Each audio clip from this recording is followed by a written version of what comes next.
저는 오늘 본문의 말씀을 통하여서 신앙으로 대답하라 라는 제목으로 함께 말씀을 나누려고 합니다.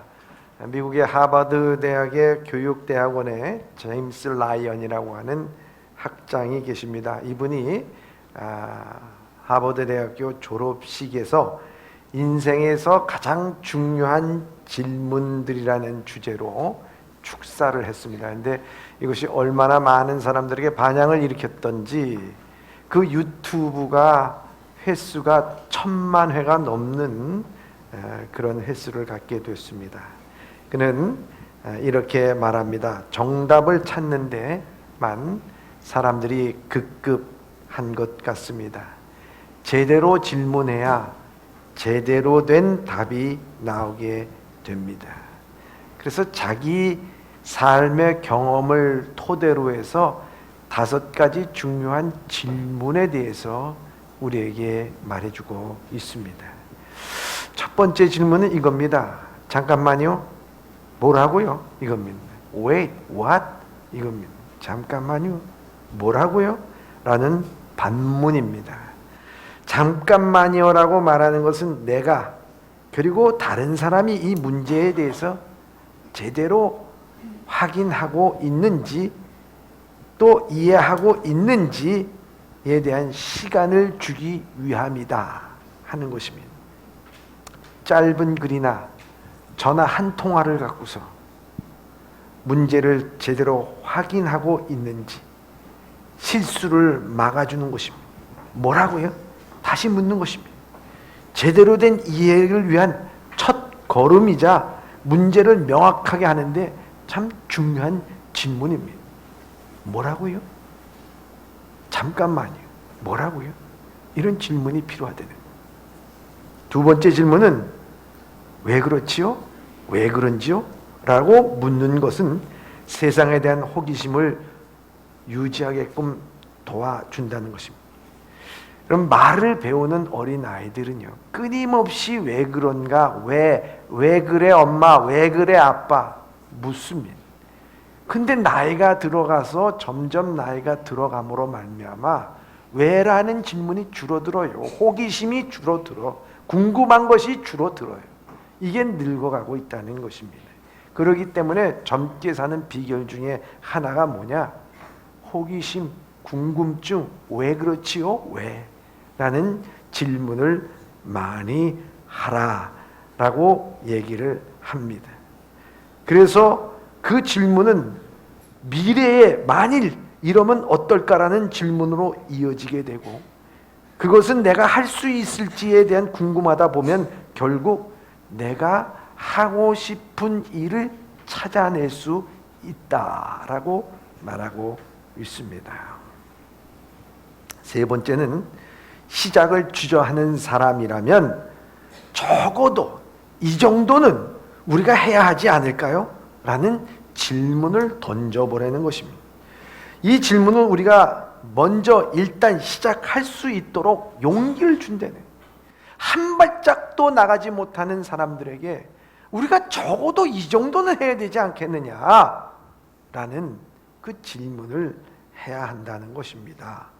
그래서 시작이라도 함으로써 조금이라도 발전한 계기를 마련해 주는 것입니다.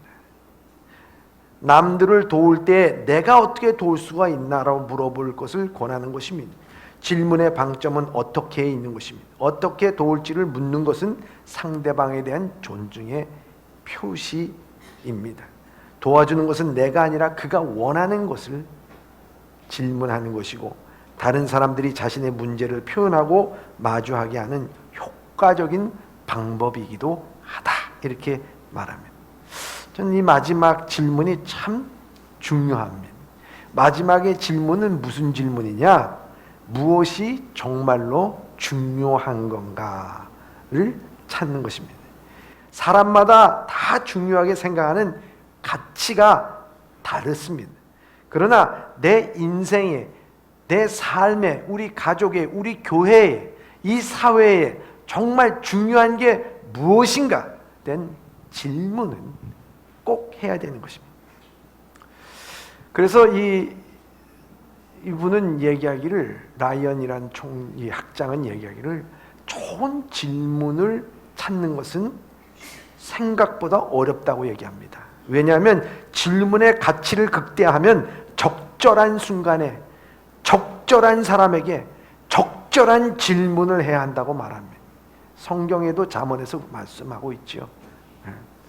그 시기에 합당한 말을 하는 것은 은쟁반의 금사과라고 말하고 있습니다.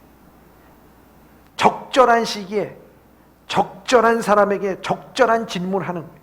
엉뚱한 시기에 엉뚱한 사람에게 엉뚱한 질문하면 엉뚱하게 인생을 살아갈 수밖에 없는 거 아니겠습니까? 질문은 열쇠와 같다는 게, 인생을 살아가면서 우리는 많은 문을 만나게 됩니다. 그 문 뒤에는 기회와 경험, 그리고 새로운 인연으로 이어주는 온갖의 가능성이 숨어져 있다. 이 가능성의 세계의 문을 여는 열쇠가 바로 질문이라고 말하고 있습니다. 그의 마지막 질문에 관해서 무엇이 중요한 것인가? 참 중요한, 무엇이 중요합니까? 여러분들에게 묻고 싶습니다. 여러분 인생이 뭐가 중요합니까? 여러분들은 날마다 그 한번 스스로 자문다잡을 하면서 살아가고 있습니까? 요즘 나라가 온통 진영 논리에 빠져 있음을 보게 됩니다.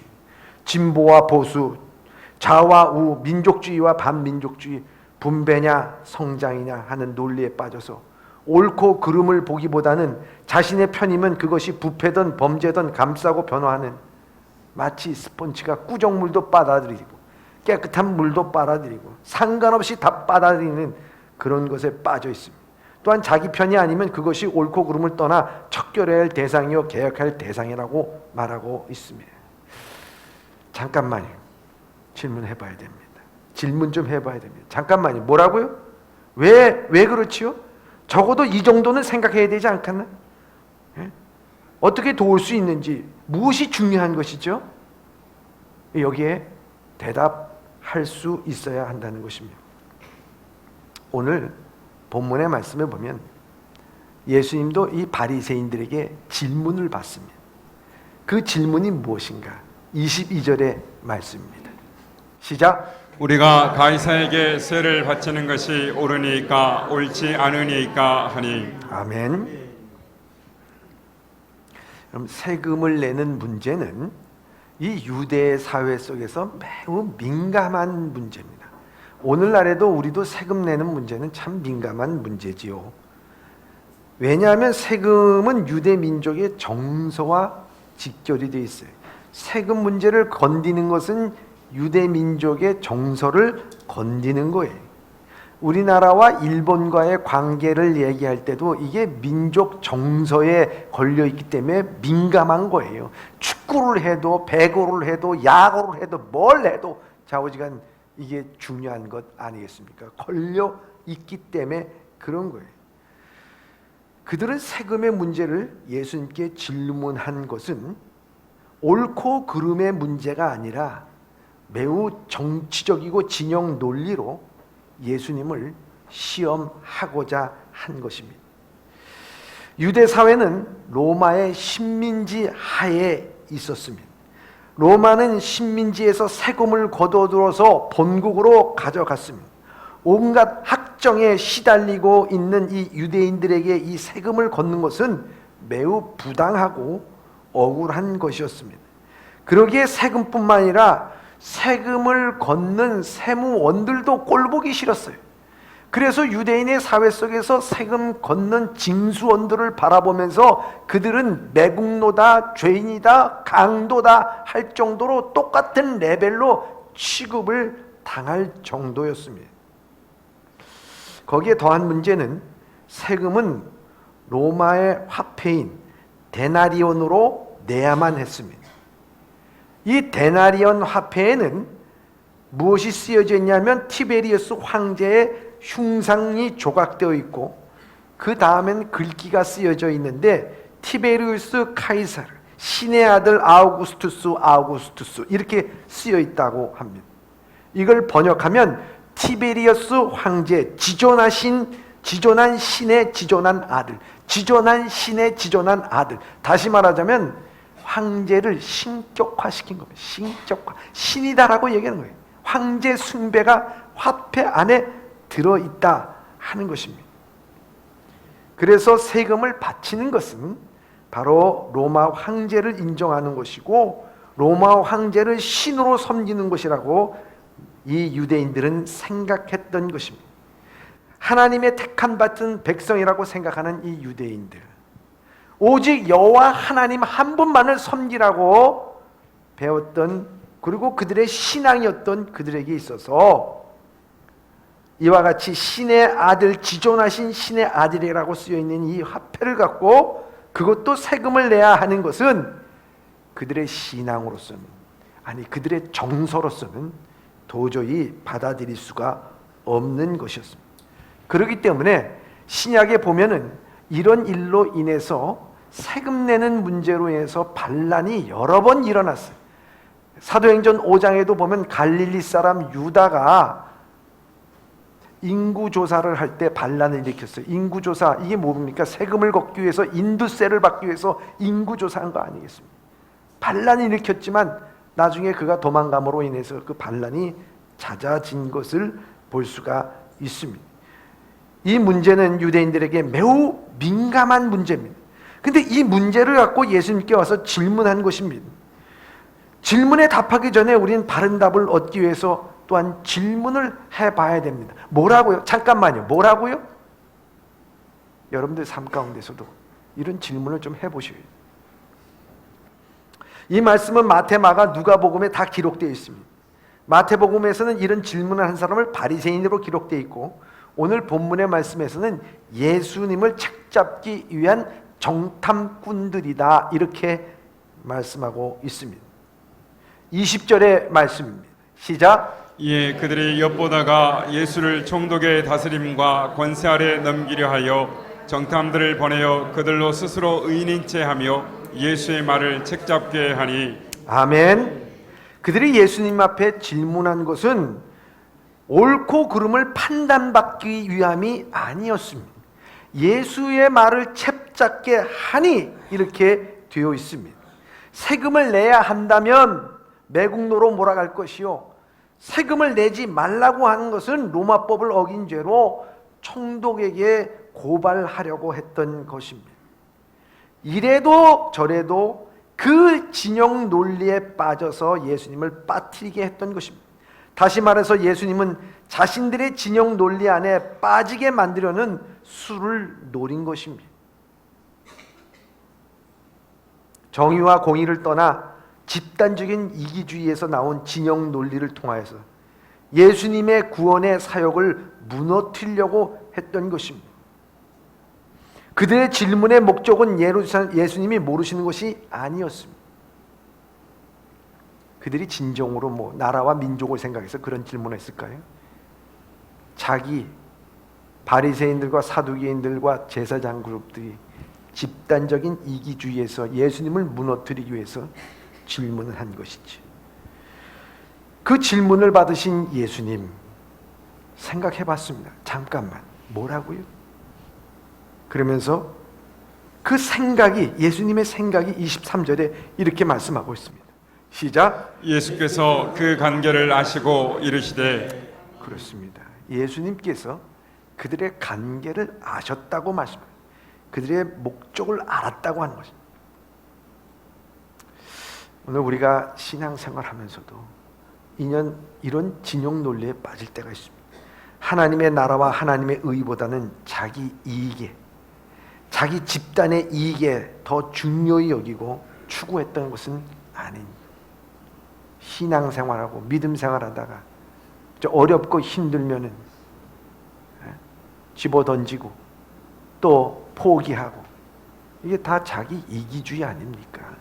여러분, 신자라고 하면서 이 진영의 싸움에 더 말려 들어가서 싸움을 부추기고 있는 것은 아닌지, 심지어 교회 안에서조차 정치적인 입장에서 자기 편을 만드는 일에 마음을 쓰고 살아갔던 것은 아닌지 우리 자신을 돌아봐야 하고 하나님 앞에서 통회에 자복할 일이 아닐 수가 없는 것입니다. 세상의 정치 논리를 교회에 가지고 들어오는 것이 아니라 하나님의 관점에서, 하나님의 논리에서 어떻게 이 세상 속에서 실현하고 살아갈 것인가 하는 것이 우리의 고민과 과제가 되어야 한다는 것입니다. 하나님의 나라와 하나님의 의를 최우선으로 추구하는 신자는 언제나 이 선지자적인 관점을 가지고 살아가는 사람입니다. 그리고 이것은 세상에서 숨겨지지 않고 드러날 수밖에 없다는 거예요. 예수님은 그들의 관계를 파악한 것입니다.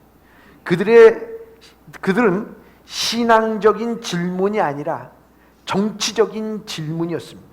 옳고 그름의 질문이 아니라 진영 논리에 대한 질문이었습니다.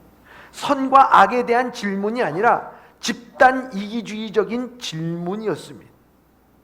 성도들이 이 세상의 진영 논리에서 반문해야 됩니다. 잠깐만요. 왜 그렇죠? 오늘날 이 세상에 나가면요, 수태 그런 얘기 많이 듣잖아요. 내 편이냐 저쪽 편이냐, 이 편이냐 저 편이냐. 여러분, 우리 신앙에서 이 편 저 편이 있습니까? 여러분, 하나님이 이 편 저 편입니까? 하나님이 보수 진보입니까? 좌우 우입니까? 하나님은 보수도 아니고 진보도 아닙니다. 하나님은 하나님이신 줄 믿습니다. 여러분, 하나님은 세상이 만들어 놓은 진영에 갇혀 있으실 분이 아니라고 하는 거예요.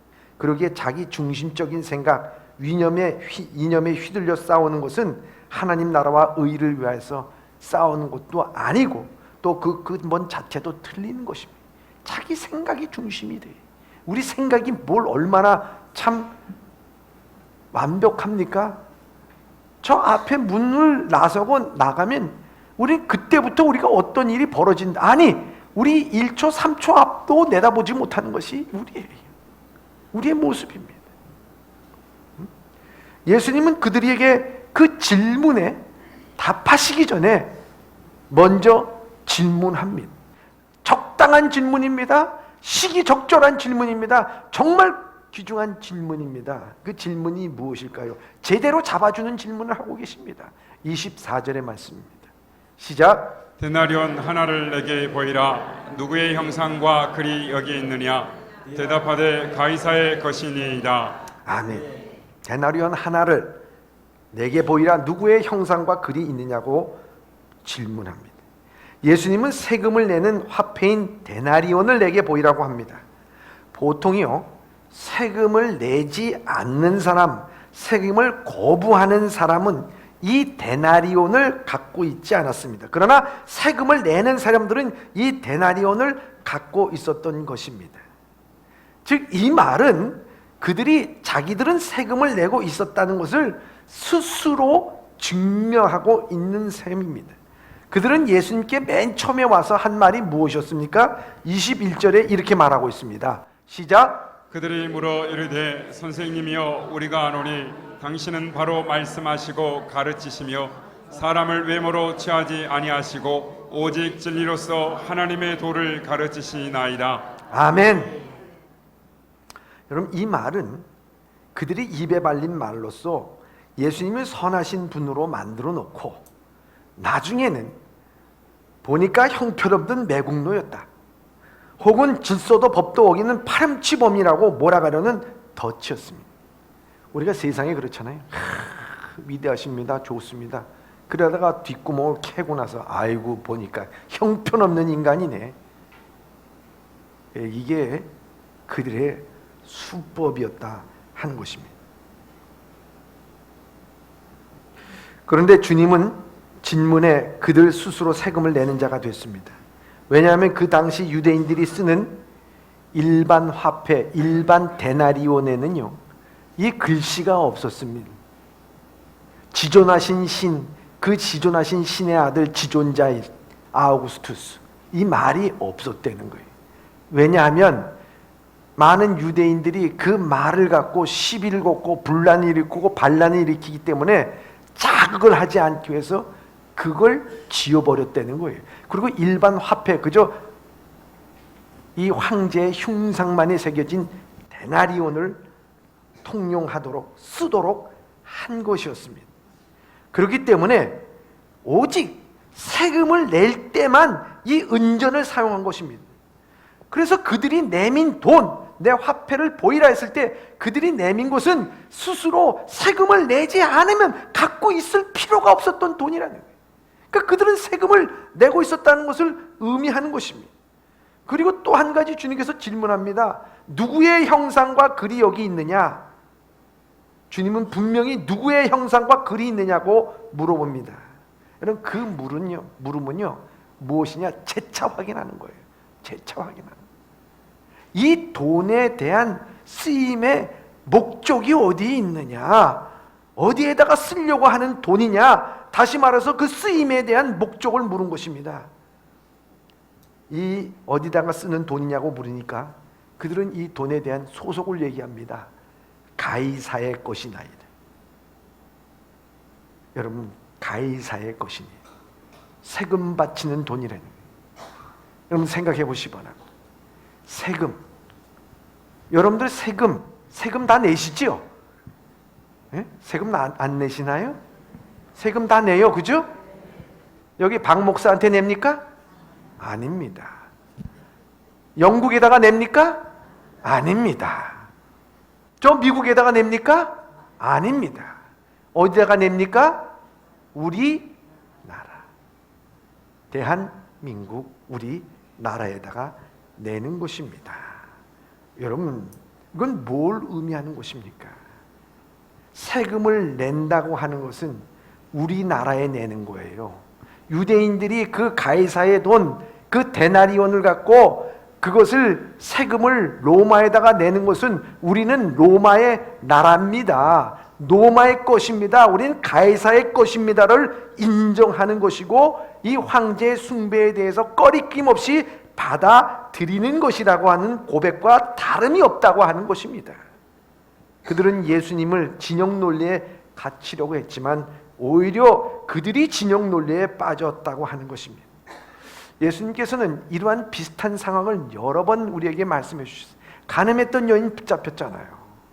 그 가늠했던 여인 붙잡히고 난 다음에 어떻게 했습니까? 이 가늠했던 여인에게 대해서 돌을 치려고 사람들이 왔어요. 그래서 얘기하기를, 이거 돌을 쳐야 됩니까? 안 쳐야 됩니까? 돌을 치지 말라 그러면은 모세의 율법을 어기는 것이요, 돌로 치려 그러면 사랑과 자비와 긍휼을 말씀하신 그 예수님에 대해서 흠집을 내려는 것이요, 이래도 걸리고 저래도 걸리고 자기들의 짜놓은 진영 논리 속에서 율법을 따를 것인가 사랑을 따를 것인가 그렇게 딱 해놓고서 예수님을 거기에 몰아놓으려고 했던 그들의 모습 아닙니까? 그때 예수님께서 뭐라고 얘기합니까? 죄 없는 자가 먼저 돌로 치라. 중요한 것이 무엇입니까? 진영의 논리가 아니라 내 마음이 어떠냐, 내 스스로의 생각이 중요하다는 것을 우리에게 말씀해주고 있는 거예요. 여러분, 다윗도요 참 죄 가운데 여러 가지로 힘들고 어렵고 그 환난과 역경이 당하고 억울한 일들이 많이 당했어요. 그럴 때마다 이 다윗이 고백한 기도의 내용을 보면 시편 139편 23절 24절에 보면 이렇게 고백하고 있습니다. 시작. 하나님이여 나를 살피사 내 마음을 아시며 나를 시험하사 내 뜻을 아옵소서. 내게 무슨 악한 행위가 있나 보시고 나를 영원한 길로 인도하소서. 아멘. 이 짧은 두 구절인데요, 이 두 구절에 제일 많이 나오는 게 뭡니까? 나입니다. 나를 살피시고 내 마음을 아시고 나를 시험하사 내 뜻을 아옵시고 내게 무슨 악행이 있나 보시고 나를 영원한 길로 인도하소서라고 말하고 있습니다. 여러분, 질문 우리 스스로에게 해봐야 하는 것입니다. 진영 논리에 빠지 말고요, 내가 좌로나 우로나 치우치지 않고 바로 서가고 있는가? 내가 내 이익 때문에 움직이고 있지는 않는가? 내 상처 때문에 움직이고 있지는 않는가? 내가 의심하고 있기 때문에 움직이고 있지 않는가? 내가 주님이 보신다면 어떨까? 주님 앞에서 내 모습은 어떨까? 내가 누구에게 속한 자인가? 하는 질문을 해야 된다는 거예요. 여러분, 이것이 바로 신앙의 대답이라는, 세상의 질문에 대해서 네 편 내 편 가를 그때에 우리는 신앙적인 대답이라는 거예요. 하나님 앞에서 내 마음을 아시는 하나님, 나를 시험하사 내 뜻을 아옵소서.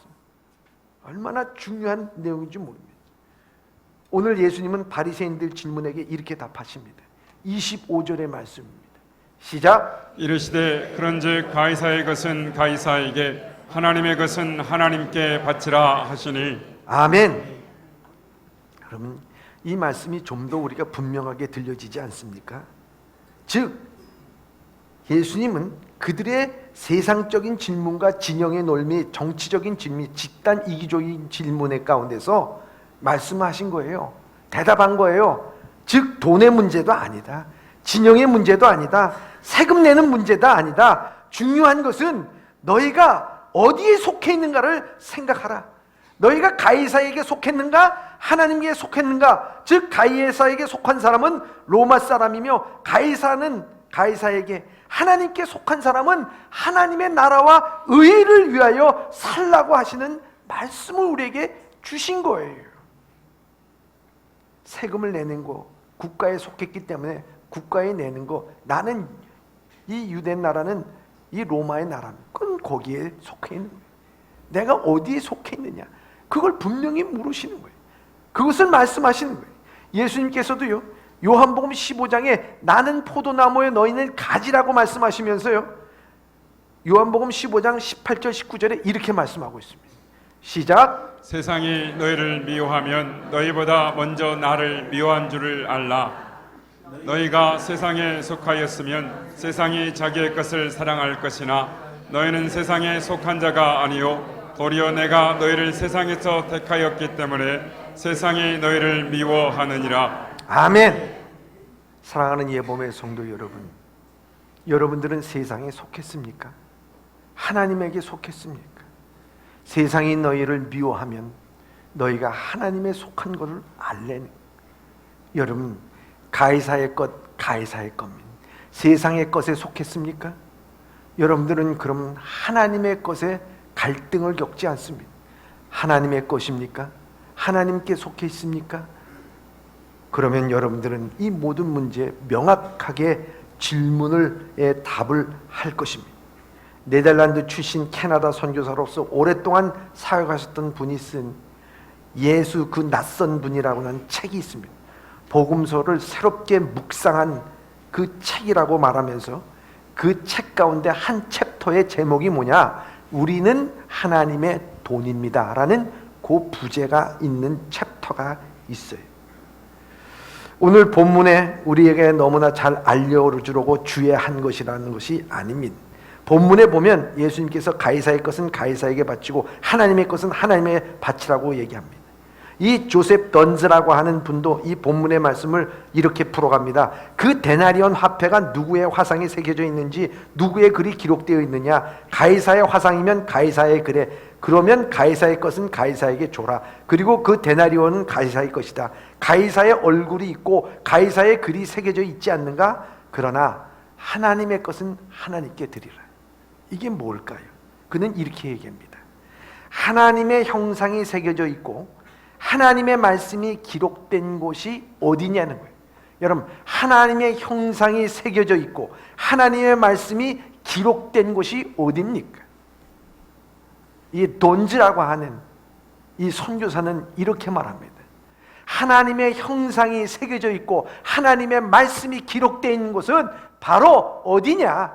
바로 나와 여러분이라고 말하고 있습니다. 우리는 하나님의 형상이요 새로운 피조물로 하나님의 자녀로 회복되어 우리 안에서 하나님의 성령이 부어주시고 성령이 우리 안에서 말씀해 주시고 우리는 이미도 하나님의 형상으로 새겨져 하나님의 말씀으로 너는 내 것이라고 주님께서 말씀하고 있다고 하는 것입니다. 오늘 우리는 그리스도인의 것입니다. 내 안에 그리스도가 살아계십니다. 내가 예수 그리스도를 구주로 고백하여 나는 주님의 것입니다. 주님의 형상이 내 안에 있다고 하는 것입니다.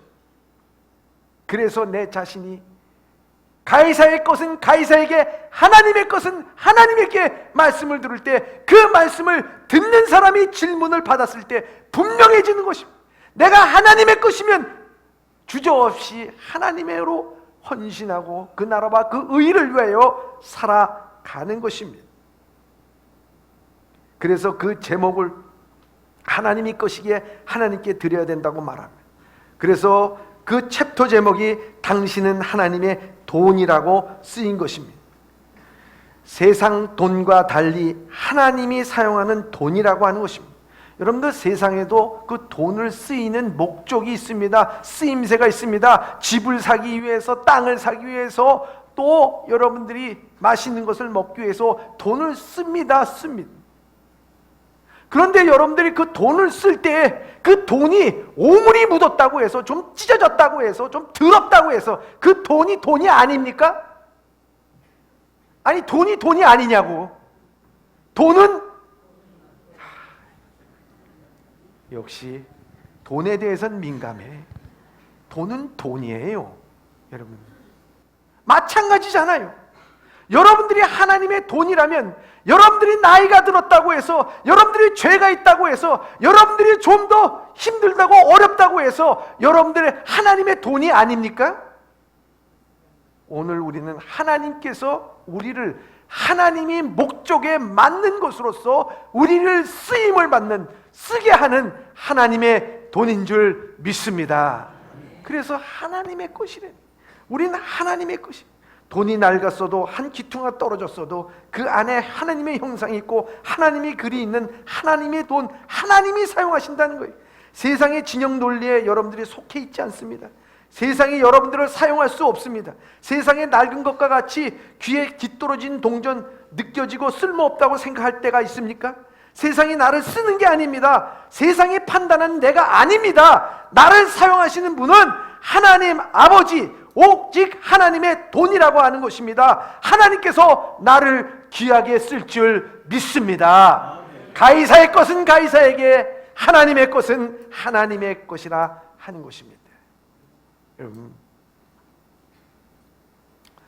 자동차가 많지 못했던 한 50년 전의 일이라고 합니다. 저 이태리의 로마 바티칸에서 이 교황님이 그 운전사한테 짬짬이 운전을 배웠다는 거예요.